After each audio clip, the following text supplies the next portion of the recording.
जीवानंद, तेरी कसम डालकर तुझे खाऊं या भात खाऊं? फिर बोले, रहने दे, तुझे ना खाऊंगा, भात ही खाऊंगा, ला भात। भवानंद मठ में बैठे हुए हरिगान में तलीन थे। ऐसे ही समय दुखी चेहरे से ज्ञानानंद नामक एक तेजस्वी संतान उनके पास आ पहुंचे। भवानंद ने कहा, गोस्वामी, चेहरा इतना उतरा क्यों है? ज्ञानानंद ने कहा, कुछ गड़बड़ी जान पड़ती है। कल के कांड से सरकारी आदमी जिसे हल्दी गेरुआ वस्त्रधारी देखते हैं उसे गिरफ्तार कर लेते हैं। करीब करीब सभी संतानों ने आज अपना गैरिक वस्त्र उतार दिया है। केवल सत्यानंद प्रभु गेरुआ पहने हुए ही शहर की तरफ गए हैं। कौन जाने कहीं मुसलमानों के हाथ पड़ जाए। भवानंद बोले, उन्हें बंदी कर रखें। बंगाल में अभी ऐसा कोई मुसलमान नहीं है। मैं जानता हूँ धीरानंद उसके पीछे पीछे गए हैं। फिर भी मैं एक बार नगर घूमने जाता हूँ। मठ की रक्षा तुम्हें सौंप जाता हूँ। यह कहकर भवानंद स्वामी ने एक अलग कोठरी में जाकर कितने ही तरह के कपड़े निकाले। भवानंद जब उस कोठरी को निकले तो उन्हें पहचानना कठिन था। गेरुआ वस्त्रों के बदले इनके पैरों में चूड़ीदार पैजामा, शरीर पर अचकन, माथे पर कुंगरेदार पगड़ी और पैरों में नागौरी जूता था। अब उनके ललाट पर का चंदन त्रिपूर्ण साफ हो गया था। उनका चेहरा अपूर्व शोभा पा रहा था। उन्हें देखने से किसी पठान जातीय मुसलमान का ही भान होता था। इस तरह से सशस्त्र होकर भवानंद मठ के बाहर हुए। मठ के कोई एक कोस उत्तर दो छोटी पहाड़ियां बगल बगल में थी। पहाड़ी जंगल से भरी हुई थी। वहीं एक निर्जन स्थान में संस्थानों की अश्वशाला थी। भवानंद ने वहां से एक घोड़ा निकाला और जिन आदि कसवाकर उस पर सवार हो सीधे राजधानी की तरफ चल पड़े। जाते जाते एकाएक उनकी गति में बाधा पड़ी। उसी राह की बगल में नदी के किनारे वृक्ष के नीचे उन्होंने आकाश से गिरी बिजली की तरह दीप्तिमान एक स्त्री को पड़ी हुई देखा।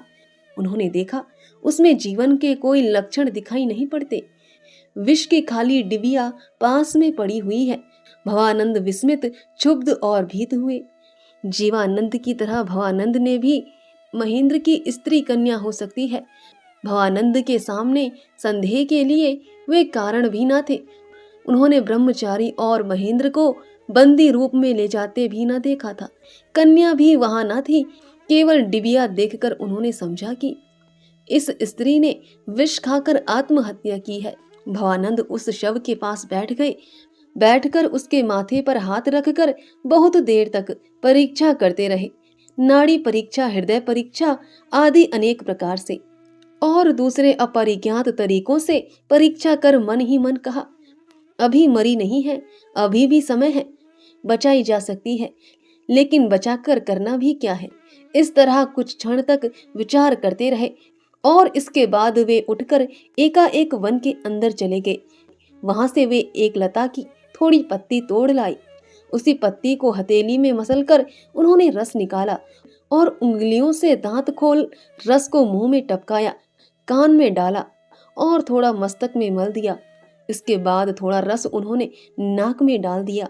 इसी तरह उन्होंने बार बार किया और बीच बीच में नाक के पास हाथ ले जाकर देखते जाते थे कि कुछ श्वास चली या नहीं। पहले पहल तो भवानंद को निराशा होने लगी, लेकिन इसके बाद उनका मुंह प्रसन्नता से खिल उठा। उंगली में निश्वास की हल्की अनुभूति हुई। उत्साहित हो उन्होंने बारंबार वही प्रक्रिया की। अब श्वास मजे में आने जाने लगी। नाड़ी देखी चल रही थी। इसके बाद ही क्रमशः प्रभातकालीन अरुणोदय की तरह, प्रभात के समय कमल खिलने की तरह, प्रथम प्रेमानुभव की तरह कल्याणी अपनी आंखें खोलने लगी। यह देखकर भवानंद ने कल्याणी के अर्धजीवित शरीर को घोड़े पर रखा और स्वयं पैदल ही नगर की तरफ निकल गए। संध्या होने के पहले ही संतान संप्रदाय के सभी लोगों ने यह जान लिया कि महेंद्र के साथ सत्यानंद स्वामी गिरफ्तार होकर नगर की जेल में बंद हैं। इसके बाद ही एक एक, दो दो, 10-10, 100-100, हजार की संख्या में उसी मठ की चाहर दीवारी से संलग्न वन में एकत्रित होने लगे। सभी सशस्त्र थे। सबकी आंखों से क्रोध की अग्नि निकल रही थी। चेहरे पर दृढ़ता और होठों पर प्रतिज्ञा थी। उन लोगों ने काफी संख्या में जुट जाने पर मठ के फाटक पर हाथ में नंगी तलवार लिए हुए स्वामी ज्ञानानंद ने गगन भेदी स्वर में कहा, अनेक दिनों से हम लोग विचार करते आते हैं कि इस नवाब का महल तोड़कर यवनपुरी का नाश कर नदी के जल में डुबा देंगे। इन असुरों के दांत तोड़कर इन्हें आग में जलाकर माता वसुमती का उद्धार करेंगे। भाइयों, आज वही दिन आ गया है। हम लोगों के गुरु के भी गुरु परम गुरु, जो अनंत ज्ञान में सदा शुद्धचारी, लोक हितैषी और देश हितैषी हैं, जिन्होंने सनातन धर्म की पुनः प्रतिष्ठा के लिए आमरण व्रत लिया है, प्रतिज्ञा की है, जिन्हें हम विष्णु के अवतार के रूप में मानते हैं, जो हमारी मुक्ति के आधार हैं, वही आज मलेच्छ मुसलमानों के कारागार में बंदी हैं। क्या हम लोगों की तलवार पर धार नहीं है? बाहां फैलाकर ज्ञानंद ने कहा, इन बाहुओं में क्या बल नहीं है? छाती ठोक कर बोले, क्या इस हृदय में साहस नहीं?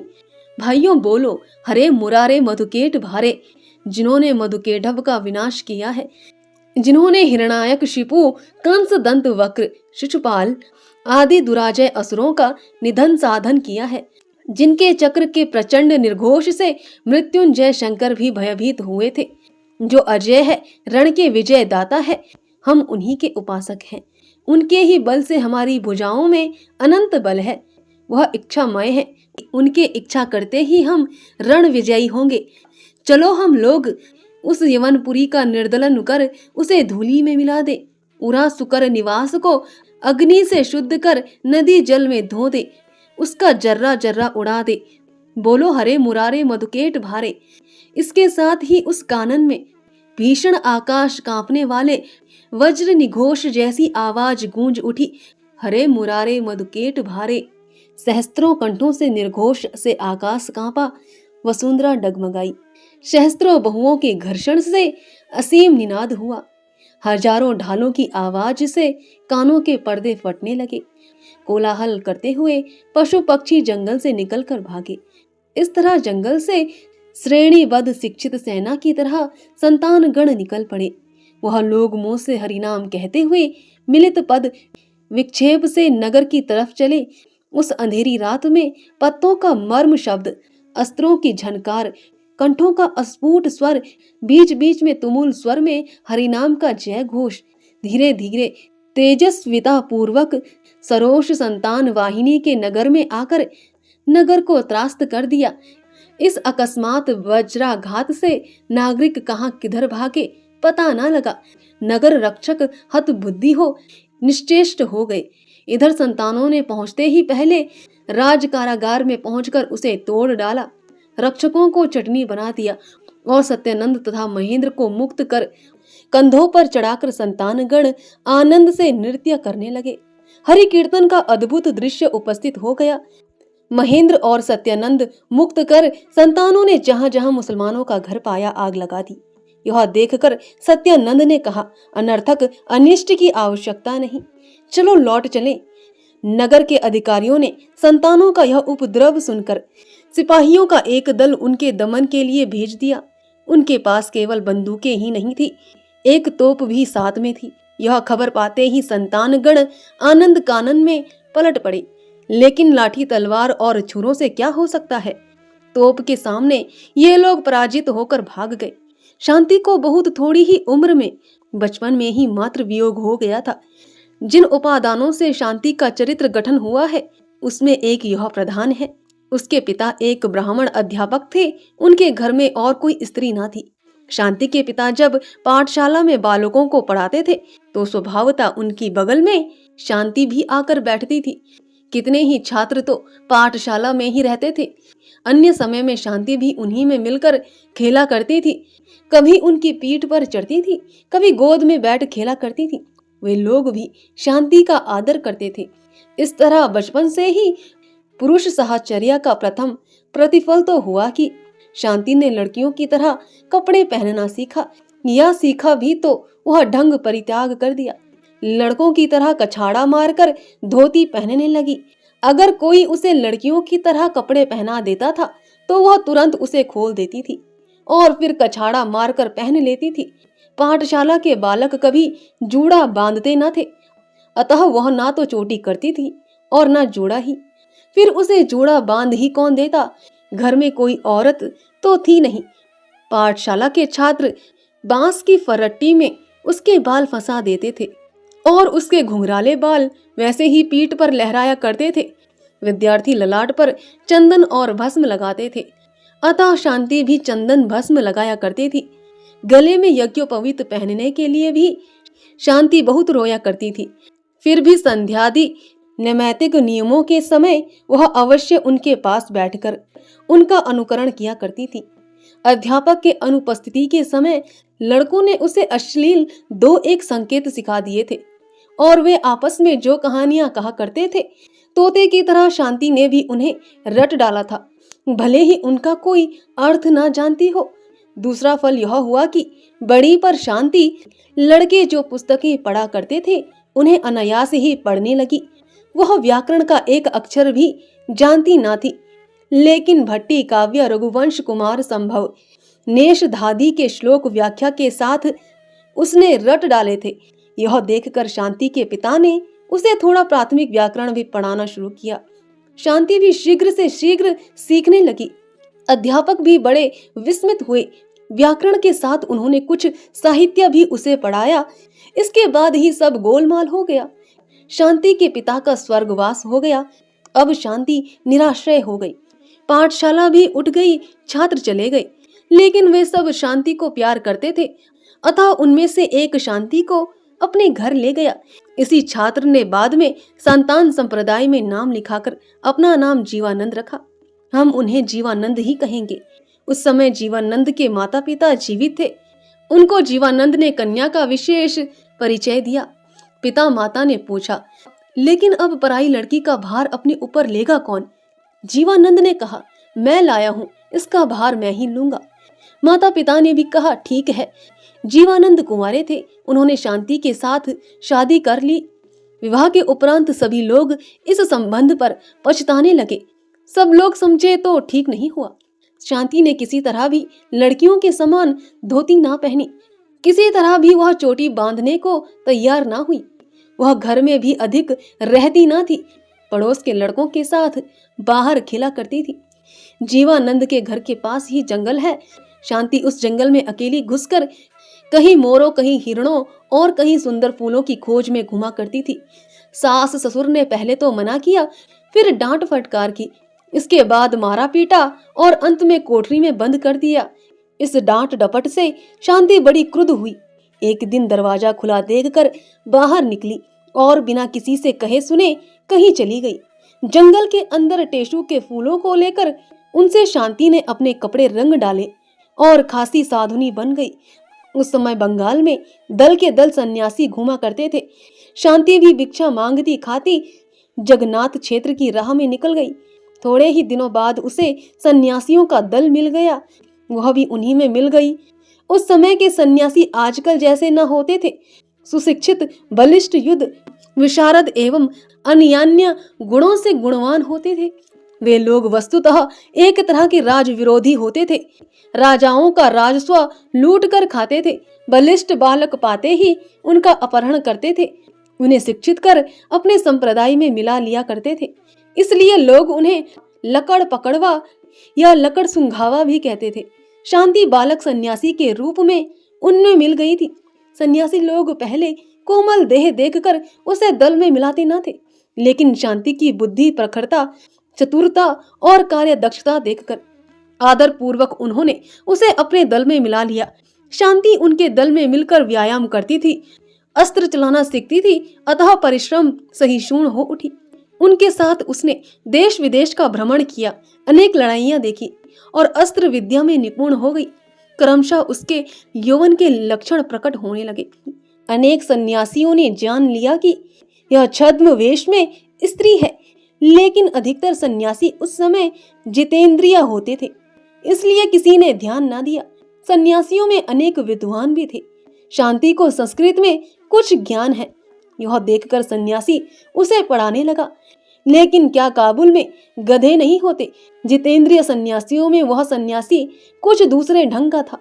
या हो सकता है कि शांति का अभिनव यौवन संदर्भ देखकर वह सन्यासी अपनी इंद्रियों द्वारा परिपीड़ित होकर अपने को वश में न रख सका हो, अतः वह अपनी शिष्या को श्रृंगार रस के काव्य पढ़ाने लगा और उनकी व्याख्या खोलकर आश्रव्य रूप में सुनाने लगा। उसमें शांति का अपकार न होकर कुछ उपकार ही हुआ। लज्जा किसे कहते हैं, शांति ने यह सीखा ही न था। अब व्याख्या सुनकर स्त्री स्वभाववश स्वतः उसमें लज्जा का उदय हुआ।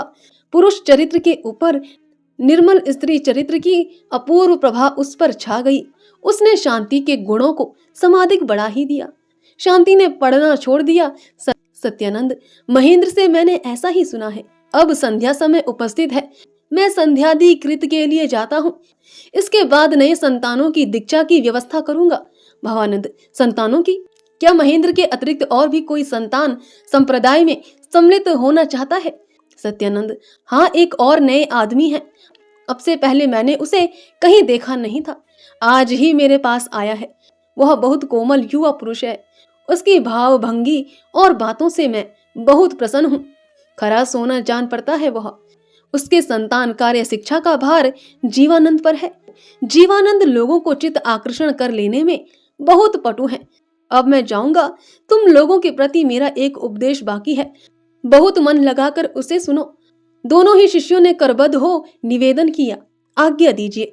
सत्यानंद ने कहा, तुम दोनों से यदि कोई अपराध हुआ हो या आगे करो तो मेरे वापस आ जाने से पहले प्रायश्चित न करना। मेरे आ जाने पर अवश्य ही प्रायश्चित करना होगा। यह कहकर सत्यानंद स्वामी अपने स्थान पर चले गए। भवानंद और जीवानंद ने एक दूसरे का मुंह ताका। भवानंद ने पूछा, तुम्हारे ऊपर इशारा है क्या? जीवानंद, जान तो पड़ता है, बहन के घर में कन्या को पहुंचाने गया था। भवानंद, इसमें क्या दोष है? यह तो निषिद्धि नहीं है, ब्राह्मणी के साथ मुलाकात तो नहीं की है। जीवानंद, जान पड़ता है गुरुदेव ऐसा ही समझते हैं। साईकृत समाप्त करने के उपरांत सत्यानंद स्वामी ने महेंद्र को बुलाकर कहा, तुम्हारी कन्या जीवित है। महेंद्र, कहाँ है महाराज? सत्यानंद, तू मुझे महाराज क्यों कहते हो? महेंद्र, सब यह कहते हैं इसलिए। मठ के अधिकारियों को भी राजा शब्द से संबोधित किया जाता है। मेरी कन्या कहाँ है महाराज? सत्यानंद, इसे सुनने के पहले एक बात का ठीक उत्तर दो। तुम संतान धर्म ग्रहण करोगे? महेंद्र, इसे मैंने मन ही मन निश्चित कर लिया है। सत्यानंद, तब कन्या कहाँ है? सुनने की इच्छा ना करो। महेंद्र, क्यों महाराज? सत्यानंद, जो यह व्रत ग्रहण करता है उसे अपनी पत्नी पुत्र कन्या स्वजनों से किसी से भी संबंध नहीं रखना पड़ता। स्त्री पुत्र कन्या का मुंह देखने से भी प्रायश्चित करना होता है। जब तक संतानों की मनोकामना सिद्ध ना होगी तब तक तुम कन्या का मुंह देख ना सकोगे। अतएव यदि संतान धर्म ग्रहण करना निश्चित हो तो कन्या का पता पूछकर क्या करोगे? देख तो पाओगे नहीं। महेंद्र, यह कठिन नियम क्यों प्रभु? सत्यानंद, संतानों का काम बहुत ही कठिन है, जो सर्व त्यागी है। उसके अतिरिक्त यह काम और किसी के लिए उपयुक्त नहीं है। माया रज्जु से जिसका चित्त बंधा रहता है, खूंटी में बंधी घोड़ी की तरह, वह कभी स्वर्ग में पहुंच नहीं सकता। महेंद्र, महाराज, बात मैंने ठीक ठीक समझी नहीं।